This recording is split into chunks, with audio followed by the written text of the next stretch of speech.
JEE 2025 aspirants की एक बहुत ही कॉमन क्वेरी मुझे बार बार आ रही है, कमेंट्स में भी आ रही है, और जितने भी मेरे सोशल प्लेटफॉर्म्स हैं, आप में से कुछ बच्चे ट्विटर, कुछ बच्चे इंस्टाग्राम पे मुझे मैसेज करके एक ही क्वेरी बार बार बोल रहे हो कि हमारे नंबर अभी स्टार्टिंग में तो आ रहे थे, या हमें स्टार्टिंग में तो समझ में चीजें आ रही थी, लेकिन अब जैसे जैसे 11th बीत रही है हमारा कॉम्प्रिहेंशन लेवल बहुत कम हो गया है, चीजें नहीं हो रही हैं, क्वेश्चंस नहीं बन रहे हैं, बाकी बच्चे आगे निकल रहे हैं, और कहीं ना कहीं आपको लग रहा है कि आपकी जेई प्रेप कहीं ना कहीं धाराशायी होती जा रही है। तो इसके बारे में आज थोड़ी सी डिस्कशन रहेगी, ठीक है। तो पहली बात, अगर आप नए हैं चैनल को सब्सक्राइब, नोटिफिकेशन ऑन कर लीजिए if you are serious about your JEE prep, है ना, वरना मत करना यार। केवल यहाँ पे हम बहुत ही कॉन्क्रीट और फोकस्ड बात करते हैं कि अपनी जेई प्रेप को हम कैसे बेस्ट बना सकते हैं, ठीक है। अगर आपको मुझसे पढ़ना भी है तो जेई 2025 कोर्स पे 3 सितंबर तक आपको बहुत अच्छा डिस्काउंट भी मिल रहा है। You can get it at almost half the price which it usually sells for, I think around 7000 में मिल रहा है अभी आपको। सो डिस्क्रिप्शन में जाके आप उसको एक्सेस कर सकते हो टिल 3 सितंबर, ठीक है। और बता दूंगा उसके बारे में लास्ट में। तो क्वेरी ये थी यार बच्चों की कि 11th हमारी कहीं ना कहीं क्रम्बल होते हुए दिख रही है, ठीक है। तो अब यहाँ पे मैं आपको एक चीज समझाना चाहूंगा कि यार आप ये जो फाइट करने निकले हो ना जेई प्रेप, ये कोई ऐसे आसान चीज नहीं है कि अच्छा हाँ ऐसे ही हो जाएगी, ठीक है। It is one of the harder things that you have probably done in your life, right. अभी तक हम जो पढ़ रहे थे 10th तक, वो इतना कुछ था नहीं, like it was pretty much some basic stuff, right. 10th तक तो हम कुछ कह भी नहीं सकते कुछ पढ़ाई होती। 11th-12th में चलो ठीक है, फिर भी एक लेवल जंप आता है, और आप तो फिर भी जेई प्रेप कर रहे हो जो 11th-12th से भी थोड़ी सी अबव लेवल पर है।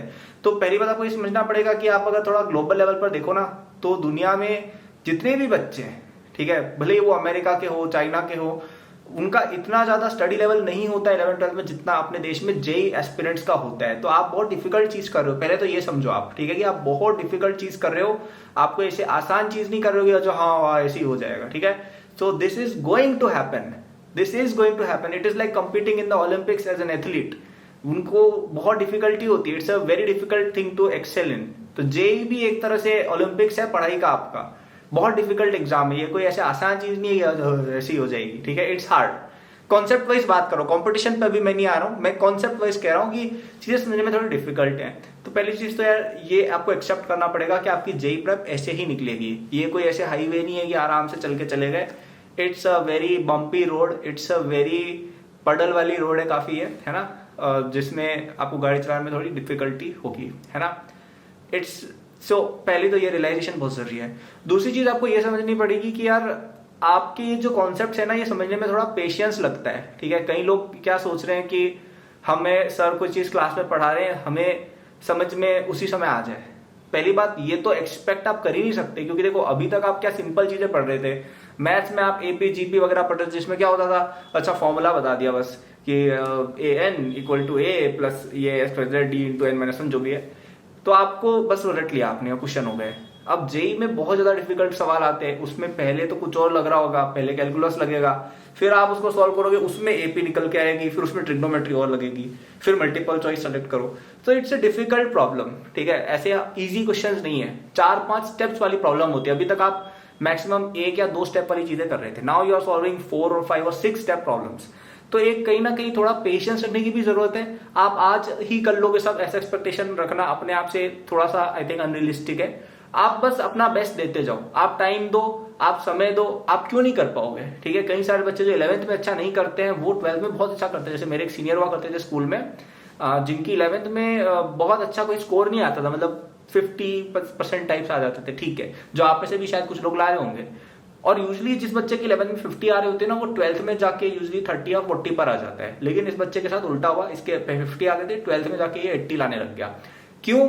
क्योंकि जैसे जैसे आप आगे बढ़ते हो ना, तो कई बच्चे क्विट करते जाते हैं। जैसे आप में से भी कई बच्चों की ऑलरेडी क्विट करने की आ गई होगी, एक कहीं ना कहीं इस तरह की दिमाग में थोड़ा कि अरे यार जेई पर तो बहुत हार्ड है, छोड़ देते हैं, ठीक है। तो कई बच्चे तो उस मेंटालिटी से छोड़ देते हैं, तो उनके नंबर ड्रिप होने लग जाते हैं धीरे धीरे। कई लोग अपने 40-50 नंबर को कम समझने लगते हैं, उनको लगता है जेई हमसे होगा ही नहीं, तो छोड़ देते हैं, ठीक है। या फिर वो उतना फाइट नहीं मारते या बर्न आउट हो जाते हैं, तो उससे भी कहीं ना कहीं उनके मार्क्स डिप हो जाते हैं। लेकिन जो बच्चे अड़े रह जाते हैं, उनके साथ अच्छा ही अच्छा होता है, क्योंकि जैसे जैसे आप 12th में जाओगे तो 11th के कॉन्सेप्ट्स रिपीट होते हैं टेस्ट में भी और पढ़ाई में भी, तो वो रिवाइज होते जाते हैं और हमारी 11th और ज्यादा क्लियर होती जाती है। तो कहीं ना कहीं अपना 40-45% स्कोर वहां पे अच्छा सिक्योर होने लग जाता है। और 12th भी आपकी चल रही है, अब अगर आप 11th थोड़ी ढंग से रिवाइज वगैरह कर रहे होते हो 12th में जाके, तो आपको 12th के लिए भी टाइम मिलता है, 12th भी अच्छी समझ में आती है और 12th में भी कॉन्फिडेंस की वजह से अच्छे नंबर आते हैं। तो आपका स्कोर कहीं ना कहीं धीरे धीरे क्रीप अप करने लगता है। थोड़ा रेयर फेनोमेनन है लेकिन होता है, केवल उन बच्चों के साथ होता है जो पढ़ेंगे, जो अपना बेस्ट देंगे। तो अगर आपके अभी नंबर कम आ रहे हैं बच्चों, आपको उससे अफेक्ट नहीं होना है। मेरे कई सारे स्टूडेंट्स अभी इस तरह की बात कह रहे थे कि यार हमारे पहले तो अच्छे नंबर आते थे 10th में या 11th की स्टार्टिंग में, अब नहीं आ रहे हैं। ठीक है, तो आपको कोई क्वेरी हो, आप मेरे सोशल हैंडल ट्विटर इंस्टाग्राम दोनों पे मैं एक्टिव रहता हूँ, तो एक तो फॉलो भी करो यार, वहां पे तुम लोग बड़े बड़े चीजें डालता हूँ मैं, तुम लोग देखते ही नहीं हो। ठीक है, तो डिस्क्रिप्शन में लिंक दिया है, वहां पे जाके तुम मुझे फॉलो कर सकते हो। वहां पे आपको कोई क्वेरी आप मुझे मैसेज कर सकते हो। I try to respond to as many people as I can. Okay, तो चिंता मत करो, बस लास्ट में मैं यही कहूंगा, चिंता मत करो और फाइट करते रहो। ठीक है, लोग हारते इसीलिए क्योंकि क्विट कर देते हैं। आपको क्या लगता है, मतलब अभी आप देखो ना, आपके बैच में ही देखो, आपके बैच में फर्स्ट मंथ में जितना एंथुसियाज्म था, आज क्या है उतना बच्चों में। मैं आपकी बात नहीं कर रहा हूं, मैं आपके बैच की ओवरऑल बात कर रहा हूं। पहले अगर लेट से 100 के 100 बच्चे यूं सोच रहे थे कि अरे यार जेई प्रेप करते हैं, अभी उनमें से मेरे हिसाब से एटलीस्ट 30 to 40 बच्चे कहीं ना कहीं गिव अप कर चुके हैं कि अरे यार अब तो क्या ही होगा। तो आप देखिए ये नंबर धीरे धीरे बढ़ता जाएगा और 12th के एंड तक ऐसा हो जाएगा कि 100 में से मुश्किल से 5 या 10 बच्चे खड़े होते हैं जो यार रेडी है बैटल के लिए। तो आपको बस उन बच्चों को ही भिड़ना है, तो बस खड़े रह जाओ। ठीक है, खड़े रह जाओ, समझ में नहीं आ रहा है कोई बात नहीं, खड़े रहो, क्लास में जाते रहो, नोट्स बनाते रहो, क्वेश्चंस करते रहो, होमवर्क करते रहो, डाउट करते रहो। एक दिन तुम ऐसे स्ट्रगल करते करते करते करते पहुंच जाओगे डेस्टिनेशन पे। थोड़ा सा बिलीफ रखो मुझ पे, थोड़ा सा ट्रस्ट रखो।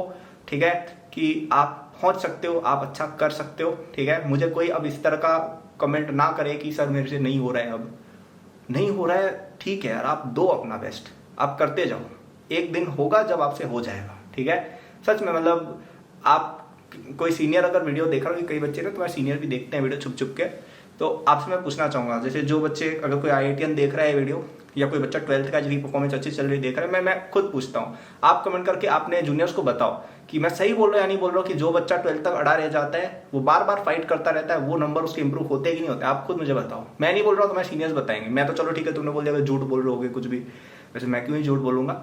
तो वो आपको बताएंगे सीनियर्स कि हाँ सही में ऐसा होता है कि ज्यादातर बच्चे धीरे धीरे क्या क्विट करने लग जाते हैं, और जो बच्चे अड़े रहते हैं ना उनके कॉन्सेप्ट धीरे धीरे क्लियर होते हैं। आप ऐसी सोचिए ना, जैसे आपने 10th में पहली बार जब साइन थीटा टेन थीटा ये सब पढ़ा था, आपको समझ ही नहीं आया क्या है, लेकिन अब आपको ऑब्वियस हो गया है शायद, क्योंकि हम इतना यूज कर चुके हैं। तो वैसा ही कुछ 11th के कॉन्सेप्ट के साथ भी होगा, वैसा ही कुछ जैसे जैसे आप जेई के पास जाएंगे 12th के कॉन्सेप्ट के साथ भी होगा, वैसा ही कुछ आपके हार्ड क्वेश्चन जो आपसे नहीं होते ना, वो आपसे होने लग जाएंगे जेई एडवांस के आसपास। क्यों? क्योंकि आप उस लेवल की पढ़ाई करोगे। इंसानी क्षमता बहुत ज्यादा होती है, जब समय आता है ना आप अपने आप को पुश करते हो। जब जेई मेन 2 महीना दूर होता है, अपने आप शरीर में से पुश आता है। जब जेई एडवांस और जेई मेन के बीच का पीरियड होता है, अपने आप शरीर में से दम निकलता है कि यार फाइट मारते हैं। लेकिन आप वहां तक पहुंचोगे तो वो फाइट होगी, आप पहुंचोगे ही नहीं, पहले ही क्विट मार दोगे तो नहीं होगा। ठीक है, तो I hope this video inspired you, this helped you, this motivated you. ठीक है, कमेंट में कुछ अच्छा सा लिख देना यार कि हाँ सर अब मुझे अच्छा लग रहा है, अब मैं अच्छा कर सकता हूँ या कर सकती हूँ। ठीक है, और अगर आपको मुझसे पढ़ना भी है, J25 कोर्स में एनरोल होने का बहुत ही अच्छा समय है अभी आपके पास समय भी है, और it's available at just ₹7,000 till 3rd September midnight। ठीक है, तो आज ही जाओ डिस्क्रिप्शन में, वहां से जाकर उस कोर्स को परचेस करो। ट्रस्ट मी, तुम्हें उससे बहुत बेनिफिट मिलेगा और बहुत तुम्हें इंस्पिरेशन भी मिलेगी। क्योंकि ना मैं जब छोटा था मैं ऐसा सोचता था यार कि यार फर्स्ट रैंकर वगैरह कैसे होते होंगे, मैं खुद लाके तुम्हारे लिए मैंने कोर्स बना के रखा हुआ है, तुम क्यों नहीं ले रहे हो उसको भी इतनी कम प्राइस पे। कोई और बच्चा होता है ना मेरी जगह, और 1-2 लाख रुपया कोर्स बना के भेजता कि देखो मैं तो टॉपर में देख लो आपको कोर्स करूंगा। Just at 7,000 you are getting such premium material. और अगर तुम्हें अच्छी रैंक लानी है, तुम्हें फर्स्ट रैंक लानी है, तुम्हें IIT बॉम्बे जाना है, तो you want to study from someone who has actually done these things, and I have done these things. All the material, all the test series has gone through me. सब कुछ solution वगैरह मैं verify करके ही वहां पे डालता हूँ, तो you will absolutely love it. और डिटेल्स डिस्क्रिप्शन में एकेडमी ऐप पर जाके देख लेना, वहां पर फ्री नोट्स भी है, तो वो तो लेने ही चाहिए तुम्हें। और कोर्स में जाना हो तो आज कल परसों की डेट अच्छी है। ठीक है, सब्सक्राइब नोटिफाई कर लेना, कुछ क्वेरी हो मेरे सोशल वगैरह सबके लिंक डिस्क्रिप्शन में दिया है। Thanks for watching, good luck.